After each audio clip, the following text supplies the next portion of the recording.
유엔 총회에 참석하는 이재명 대통령이 오늘 미국 뉴욕으로 갑니다. 이 대통령은 현지 시간 23일 유엔 총회 기조연설에서 민주 대한민국의 복귀 선언과 함께 우리 정부의 외교 비전을 제시할 걸로 보입니다.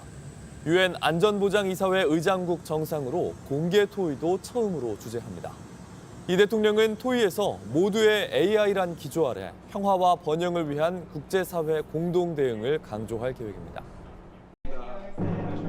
우리 시간으로 오늘 오전 영국 BBC 방송 로이터 통신이 이재명 대통령 인터뷰 기사를 공개했습니다.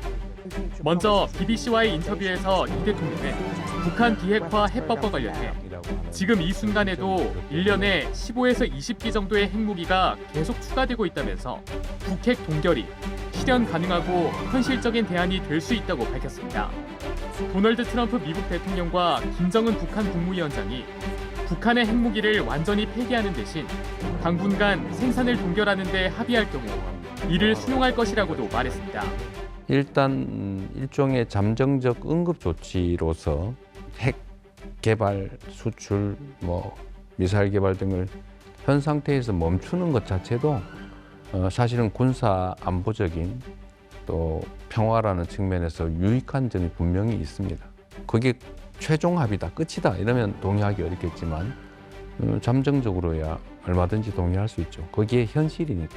미국 조지아주 한국인 노동자 구금 사태에 대해선 대한민국 대통령으로서 매우 깊은 책임감을 느끼고 있다면서도 미국 당국이 가능한 대안들을 만들어내기 위해 노력하고 있는 만큼 한미 간 신뢰는 흔들리지 않을 것이라고 강조했습니다. 충격적인 일이긴 하지만 대한민국 속담에 이런 말이 있습니다. 비 온 뒤에 땅이 더 굳어진다. 더 단단한 한미 동맹, 한미 관계를 위해서 좋은 계기가 될 수도 있겠다는 생각이 듭니다. 로이터 통신 인터뷰에선 한미 관세 협상 후속 논의 상황에 관해 언급했습니다. 이 대통령은 3,500억 달러 규모 대미 투자에 대한 상업적 타당성 보장 문제로 양국 간 이견이 있다면서 한국과 미국 간 관세 문제를 가능한 조속히 해결하려는 목표를 갖고 있다고 했습니다. 그러면서 통화 스와프 없이 미국이 요구하는 방식으로 3,500억 달러를 인출해 전액 현금으로 투자한다면 한국은 1997년 금융위기와 같은 상황에 직면할 것이라고 우려했습니다. 원래 이제 그 순방 가기 전에 외신들과 인터뷰를 한두 건씩은 다 대통령이 하고 나가잖아요. 근데 이제 이번에 로이터하고 BBC 이렇게 인터뷰를 했는데 그 3,500억 불에 대해서 직접 언급했습니다. 미국에서 눈탱이 치려고 하는 요 3,500억 불을 이렇게 이야기했어요. 통화 수합 없이 3,500억 불을 진짜 현금으로 투자하라고 만약에 그렇게 된다고 하면 우리 IMF 때랑 같은 상황에 맞이하게 될 것이다. 이런 이야기를 했고요. 왜냐면 우리 갖고 있는 외환보유고 거의 대부분이 가는 거니까. 네. 그래서 요 얘기를 직접 했고 그러니까 받아들일 수 없었다. 그 전에도 얘기했잖아요. 사인했으면 난 탄핵당했을 거다. 이제 이런 네. 이야기도 대통령이 했었는데 그 맥락으로 그 한미 관계에서 관세 협상 이야기를 했고요. 네. 그리고 또 하나 그 페이스북에 올린 글은 외국군이 없이 자주 국방이 불가하다고 생각하는 것은 굴종적인 사고다. 네. 이 이야기를 대통령이 또 했습니다. BBC와의 인터뷰에서는 트럼프와 김정은이 북핵 동결 합의를 하면 우리도 같이 갈 수 있다, 수용할 수 있다 이렇게 이야기했습니다. 일단 3,500억 불은 그렇죠. 이거 그대로 주면 당연히 이제 IMF급 그렇죠. 네, 큰 일이니까 이런 얘기 하는 것 같은데 다만 앞에 이제 조건 붙였잖아요. 통화 수합 없이 하면 이제 IMF라는 건데 근데 이게 약간 좀 걱정되는 건 통화 수합을 해주면 그러면 그 돈을 줄 수 있다는 걸로 혹시 해석되는 건 아닐까. 통화 수합이 있어도 어쨌든 그거는 통화 수합 해도 안 되죠. 안 됩니다. 네, 안 되는 건데. 근데 이제 통화 수합 안 해줄 걸 알기 때문에 저는 또 그런 말씀 하신다고 생각을 하고 일종의 근데 이제 저희 같이 당에 계신 분들은 있는 그대로를 국민들한테 또 얘기하고 지적할 수가 있지만 네. 또 대통령의 말은 그 나름대로 바로 어떤 실행력을 가지고 있기 때문에 그렇죠. 이제 그런 조건부를 다 하신 것 같은데 사실 국민 여러분도 이제 거의 다 알 겁니다. 네. 우리나라뿐만이 아니라 미국의 경제학자들도 야 한국 야 이런 거 하지 말아라. 차라리 관세 보전 17조 주고 말지 480조 이게 웬 말이냐 이런 말이 나오는 거 아니겠어요. 네. 그리고 아니 참 진짜 이것을 어디서부터 어떻게 설명해야 될지 모르겠는데 아니 이런 불합리한 조건을 가지고 지금 트럼프가 우리를 압박하고 있는데 사실 우리가 지금 대응할 만한 상황이 난감하잖아요. 난감하죠. 그렇기 때문에 여기에 대해서는 사실 우리가 정부가 아주 위험에 처해 있고 깊은 고민에 빠져 있는데 여기에 있어서 이제 국민의힘까지 자꾸 공격하니까 더 국내 정치에서까지 이제 몰리고 있는 상황. 좀 힘을 받고 나가야 되는데. 그러니까 이제 이런 거죠. 국민의힘에서 지적하는 것은 비판하는 공격의 대상은 이거예요. 쉽게 말해서 강유정 대변인 왜 협상 잘 됐다고 뻥쳤냐. 사실상 그거 한 줄이거든요. 근데 지금 협상이 끝났습니까? 끝나지도 않았잖아요. 그러면 이게 협상이 진행되고 있는 중에는 우리가 서로 머리를 맞대고 어떻게 해서 이 난관을 헤쳐나갈까라고 대안을 같이 세워야 될 마당에 지금 이재명 대통령이 뭐 능력이 없다거나 우리 외교부가 뭐 사기를 당했다거나 뒤통수를 맞았다거나 이런 식으로 공격을 하니 무슨 대안이 나오겠습니까? 그래서 이 부분에 있어서는 정부가 나름대로의 대책을 강구하고 있다고 생각을 네. 하고 또 그런 지렛대 차원에서 강한 이런 말씀들도 쏟아낸 거라고 생각하는데 아직 협상 끝나지 않았다. 네. 저는 이 점을 좀 말씀드리고 싶습니다. 알겠습니다. 크게 두 가지로 나뉠 수 있는 것 같아요. 그 대통령의 말은 굉장히 어느 것보다 무거운 거잖아요. 첫 번째가 빌미인 것 같습니다. 그 맨 처음에 이제 트럼프와 이제 그 이재명 대통령이 만날 때 숙청이라는 단어를 먼저 트럼프 대통령이 들고 나왔었어요. 그러니까 일단 기산적 원래 그 트럼프 대통령 스타일이잖아요. 네. 그걸 들고 나오자마자 이제 외교 이후에 나왔던 게 그 미국에 한국이 대규모의 투자를 하기로 했다라고 이제 발표가 나왔습니다. 사인하고 여부에 떠나서 어찌되었든 그런 논의가 있었다라는 건 기본적인 방증인 것이고요. 그렇기 때문에 그러한 논란들이 계속적으로 지속된 거라고 봅니다. 그 3,500억이라는 돈은 아까 이제 뭐 사회자께서도 말씀하셨지만 우리가 이걸 진짜 곡간을 다 털어주면 바로 IMF로 직행할 수밖에 없는 IMF 터질 때 거의 외환보유고 수준까지 떨어지게 되는 네. 상황이거든요. 그렇다면 이제 국가 신용도라던가 이제 국가의 그런 체력들이 우리가 이제 일본의 그런 경제 규모하고 비교했었을 때도 상대적으로 굉장히 많이 낮은데 경제 규모를 비교했었을 때도 굉장히 높았다. 그리고 이게 지금까지도 논의가 되고 대통령이 나가면서도 이걸 또 통화스와프까지 운운하면서 이렇게 나가는 전제 조건으로 다는 것 자체가 미국과의 협상력을 오히려 저는 약화시킨다고 보고요. 그리고 두 번째는 그 방금 전에 이제 우리 부대변인께서 말씀하셨던 것 같이 민주당과 이제 국민의힘이 힘을 합쳐가지고 대통령이 잘하기를 바라야 되는 상황인데 네. 그 국민의힘에서 계속 논평이 나갔었습니다. 논평이 나가고 호소했던 게 아니 지금 대통령이 외교를 하는데 집중을 하고 지금 우리가 협상력에 있어서 밀리고 일본 같은 경우는 먼저 우리보다 관세 문제에서 앞서 치고 나가고 있는데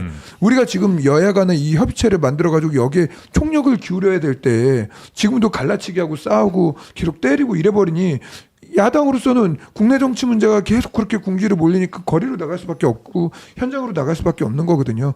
그렇기 때문에 지금이라도 민주당이 대통령에게 힘을 실어주고 싶다면 그 야당과의 그러한 대연정 체제를 갖춰서 지금 무역협상, 관세협상 여기에 총력을 기울이는 TF를 만드는 게 맞지 않을까라는 여당이 생각이 지금 야당을 많이 때려요. 많이 때리죠. 어떤 거죠? 불필요하게 이제 법사위 네. 문제에 있어서도 아. 큰 문제를 만들어서 갈등을 만들고 있고 네. 그리고 이제 수사는 수사대로 이제 가면 되는 것인데 그걸 가지고 연일 당대표가 나서가지고 뭐 거친 언행들을 막 쏟아내면서 아니 지금 협상을 하고 힘을 합쳐야 될 당한테 해산하라고 하고 있으면 어떻게 협상을 합니까?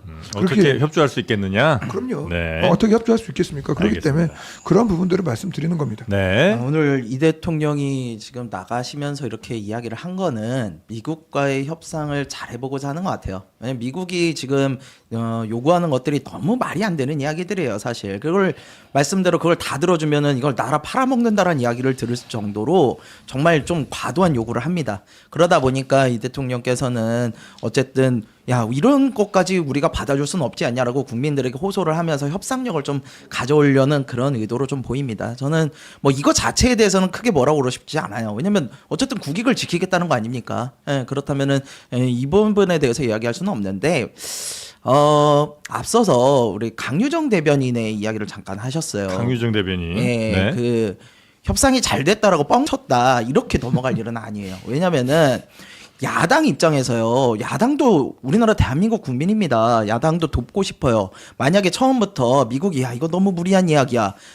이렇게 해왔는데 우리 이거 할 수가 없어. 그럼 여야가 하나 돼가지고 이 부분에 대해서 반대를 해야 되지 않냐. 사실은 이 부분은요. 여당보다 야당의 역할이 더 커일 수 있어요. 왜냐하면 여당은 정부와 좀 가깝다 보니까 이런 말 함부로 하기 어려워요. 그럼 야당이 나서서 야 미국이 어떻게 저렇게 할 수 있냐. 이런 건 받아줄 수 없다. 이런 거를 지렛대로 이용해서 미국과의 협상력을 높이면 돼요. 근데 어떻게 했어요? 야당한테는 잘했다고 얘기했잖아요. 우리 갔다 와서 잘했는 줄 알았어요. 정청래 당대표 뭐라 그랬어요? 역대급 협상이라면서요. 이렇게 얘기를 해놓고 이제 와서 야당한테 도움을 청하면은 아니 저희 입장에서는 잘했다고 그랬는데 이걸 뭘 어떻게 도와드리나 이 생각을 할 수밖에 없고요.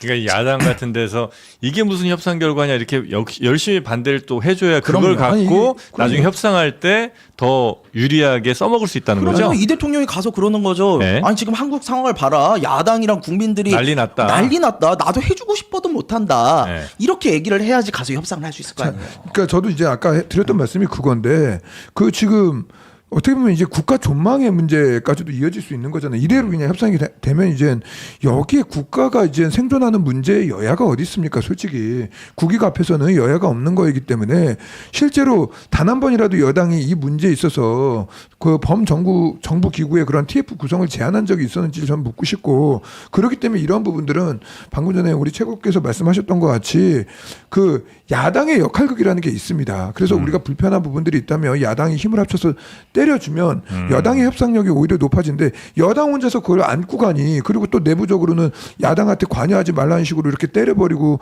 궁지에 몰고 내부 정치를 하고 있으니 지금이라도 좀 민주당이 좀 정신을 차리고 근데 잠시나마 좀 힘을 합쳤으면 좋겠어요. 야당에서는 어떻게 협상하는 게 올바른 혹은 뭐 정답이다라고 할 만한 거는 있어요? 그 부분은 사실은 야당이 내놓기 조금 어렵긴 해요. 지금 국민의힘 상황에선 저 어려운 것 같고요.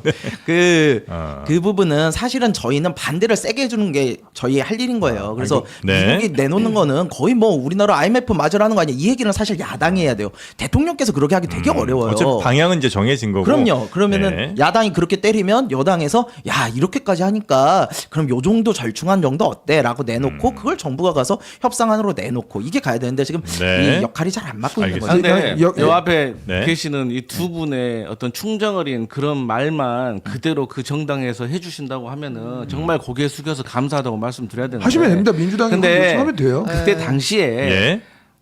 기억을 못 하시는 것 같아요. 얼마 되지도 않았지만 그때 이재명 대통령이 갔는데 잠자리가 어쨌네 누가 마중을 나왔네 그렇게 홀대 논란이 엄청 컸어요. 그래서 우리가 뭐라 그랬냐. 야 지금 이 상황에서는 대통령이 홀대 받았다고 뭐라 하지 말고 그러면 홀대를 한 이 트럼프의 무례에 대해서 지적을 해야지 너희들 우리 대통령을 이렇게 말하면 되냐 라고 우리가 했었던 거예요. 근데 그런 사람들한테 그 잠자리 가지고 뭐라고 하는 사람들한테 지금 우리가 이런 상황 처했으니까 어떻게 머리 맞대고 같이 논의합시다 라고 진정 어린 어떤 대화를 할 상황이 됐습니까? 그러니까 말을 상당히 일관성 있게 했어야지 그때 당시엔 되지도 않은 거 가지고 막 공격해놓고 이제 와서 지금 위기에 처하니까 같이 야당에게 손을 벌려야 된다?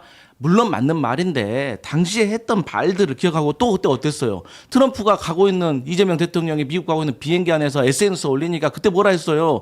뭐 야당을 탄압하고 교회를 수사하고 어쩌고 저쩌고 그러니까 난리 난 거라고 호들갑 떨었잖아요. 근데 제가 그때도 뭐라 그랬냐? 만약에 그러면 교회 그 압수수색 안 하고 그랬다고 하면 트럼프는 다른 걸 빌미로 또 다른 걸 가지고 또 지렛대를 삼았을 것이다. 그렇기 때문에 우리가 무슨 일이 일어났을 때 미국 대통령이 쪼르르 가가지고 일리고 그런 거 하면 안 된다. 우리네 갈등은 우리가 해결해야 된다라고 제가 그런 말 자주 했었거든요. 네. 그래서 저는 지금이라도 이런 말씀을 해주신다면 정말 감사하게 생각을 하고 민생협의체를 통해서 여야 원내대표라도 좀 저는 얘기를 좀 했으면 지금 좋겠다는 생각합니다. 우선 민주당이 좀 톤다운을 좀 할 필요가 있고요. 그리고 그 이제 그거는 이제 가기 전부터 그건 해야 되는 건데 가고 난 다음에 너희가 우리 때렸잖아. 가기 전에 도와달라고 해야지 가고 나서 뭐 때리니까는 왜 안 도와줘? 그 말하는 건 앞뒤가 맞지 않다라고 보고 있고요. 네. 기본적으로 저는 어쨌든 이 부분은 정말로 그 적어도 야당의 역할이 있다고 봅니다. 야당도 이제 외교 채널이라는 게 있고 특히 이제 국민의힘 같은 경우는 바로 직전까지 집권 여당 아니었습니까? 그러면 이제 국민의힘 차원에서도 외교 채널들이 있기 때문에 지금은 여야 가릴 거 없이 모든 외교 채널을 다 네. 동원해서 우리가 수출로 먹고 사는 나라니까 기업들의 그러한 국익들을 최대한 보호할 수 있게끔 네, 노력해야 네. 될 것 같습니다. 알겠습니다.